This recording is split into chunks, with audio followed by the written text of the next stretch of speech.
Problems on calculation of net liability of underwriters.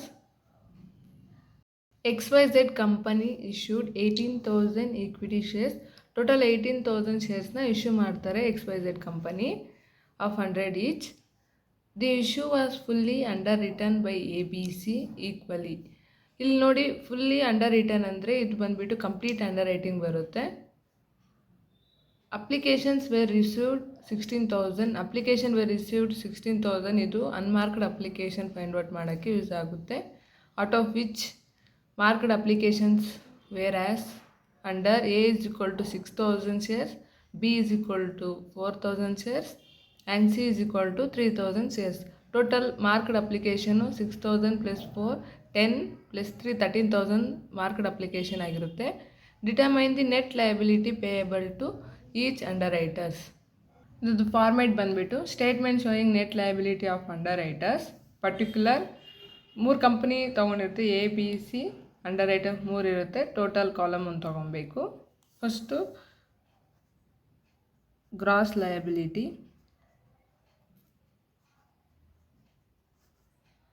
ಇಲ್ಲಿ total shares 18,000 ಕೊಟ್ಟಿದ್ದಾರೆ ಮತ್ತು ABC under writers equal ಆಗಿ ತೊಗೊಬೇಕು ಅಂತ ಕೊಟ್ಟಿದ್ದಾರೆ. ಸೊ 1:1:1 ರೇಷಿಯೋ ಬರುತ್ತೆ. So ratio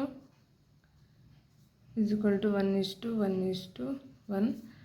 total shares issue ಮಾಡಿರೋದು 18,000 ಅಂದರೆ 6,000 ಬರುತ್ತೆ ಎಲ್ಲ ಅಂಡರ್ ರೈಟರ್ಸ್ಗೂ.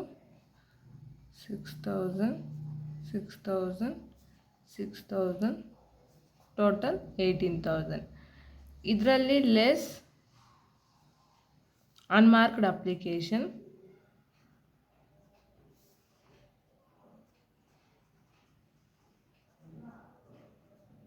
ಅನ್ಮಾರ್ಕ್ಡ್ ಅಪ್ಲಿಕೇಶನ್ ಇಲ್ಲೆಲ್ಲೂ ಕೊಟ್ಟಿಲ್ಲ, ನಾವೇ ಫೈಂಡ್ ಔಟ್ ಮಾಡಬೇಕು ಅಪ್ಲಿಕೇಶನ್ ರಿಸೀವ್ಡು ಮತ್ತು ಮಾರ್ಕ್ ಅಪ್ಲಿಕೇಶನಿಂದ.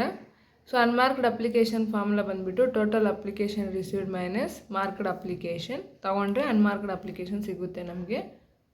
ಟೋಟಲ್ ಅಪ್ಲಿಕೇಶನ್ ರಿಸೀವ್ಡ್ ಬಂದುಬಿಟ್ಟು 16,000 ಮತ್ತು ಮಾರ್ಕ್ಡ್ ಅಪ್ಲಿಕೇಶನ್ 13,000 ಇವೆರಡು ಮೈನಸ್ ಮಾಡ್ಕೊಬೇಕು. Total application received 16,000 minus marked application 3,000 ಬಂದುಬಿಟ್ಟು ಅನ್ಮಾರ್ಕ್ಡ್ ಅಪ್ಲಿಕೇಶನ್ ಆಗುತ್ತೆ. ಟೋಟಲ್ ಅನ್ಮಾರ್ಕ್ಡ್ ಅಪ್ಲಿಕೇಶನ್ ಬಂದುಬಿಟ್ಟು 3,000. ಇದನ್ನು 3ಗೂ ABCಗೂ ಡಿಸ್ಟ್ರಿಬ್ಯೂಟ್ ಮಾಡಬೇಕು. ಸೊ 1:1:1 ಇರೋದ್ರಿಂದ 1,000 ಬರುತ್ತೆ. ಇದನ್ನು ಲೆಸ್ ಮಾಡಬೇಕು. 5,000 ಇಲ್ಲೂ ಅಷ್ಟೇ 5,000 ಬರುತ್ತೆ. 5,000 ಮತ್ತು 18,000 ಮೈನಸ್ 3,000 15,000 ಬರುತ್ತೆ. ಇವಾಗ ಈ ಅಮೌಂಟಲ್ಲೇ less marked applications. Marked applications ಕ್ವಶನ್ಸಲ್ಲೇ ಕೊಟ್ಟಿರ್ತಾರೆ.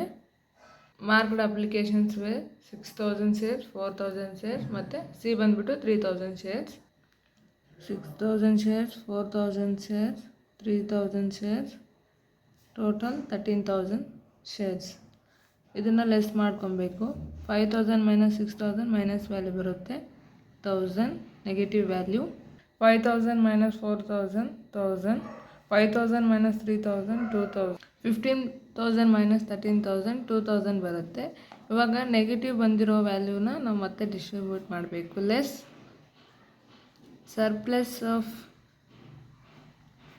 A ಡಿಸ್ಟ್ರಿಬ್ಯೂಟ್ ಟು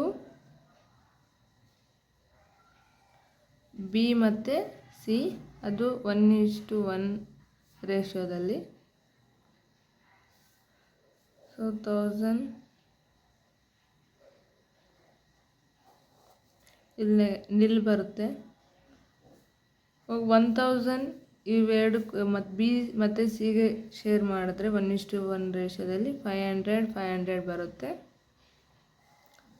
ಸೊ ಇಷ್ಟು ನೆಕ್ಸ್ಟ್ ಇದರಲ್ಲಿ ಮೈನಸ್ ಮಾಡಬೇಕು. 1,000 ಮೈನಸ್ 500 ಬರುತ್ತೆ. 2,000 ಮೈನಸ್ 500 1,500 ಸೇಮ್ 2,000. ಇಲ್ಲೇನು ವ್ಯಾಲ್ಯೂ ಇಲ್ಲ. ಹಿಂಗೆ ಮಾಡಿದ್ರು ಸೇಮ್ 2,000 ಬರಬೇಕು, ಹಿಂಗೆ ಮಾಡಿದ್ರು 2,000 ಬರಬೇಕು. ಇಲ್ಲಿ ವ್ಯಾಲ್ಯೂ 2,000 ಇದೆ. ಸೊ 2,000 15,000 1,500 ಪ್ಲಸ್ 500 2,000 ಬರಬೇಕು. ಇದನ್ನು ನೆಟ್ ಲಯಬಿಲಿಟಿ ಅಂತಾರೆ. ಇಷ್ಟು ಮಾಡಿದ್ರೆ 4 ಮಾರ್ಕ್ಸ್ ಸಿಗುತ್ತೆ. 4 ಮಾರ್ಕ್ಸ್ ಕೇಳ್ತಾರೆ ಪಕ್ಕ. ಇಲ್ಲ ಪಾರ್ಷಿಯಲ್ ಕೇಳ್ಬೋದು, ಇಲ್ಲ ಕಂಪ್ಲೀಟ್ ಅಂಡರ್ ರೈಟಿಂಗ್ ಕೇಳ್ಬೋದು. ಇದು ಬಂದುಬಿಟ್ಟು ಕಂಪ್ಲೀಟ್ ಅಂಡರ್ ರೈಟಿಂಗ್. ಪಾರ್ಷಿಯಲ್ ಆದರೆ ಕಂಪನಿ ಬರುತ್ತೆ,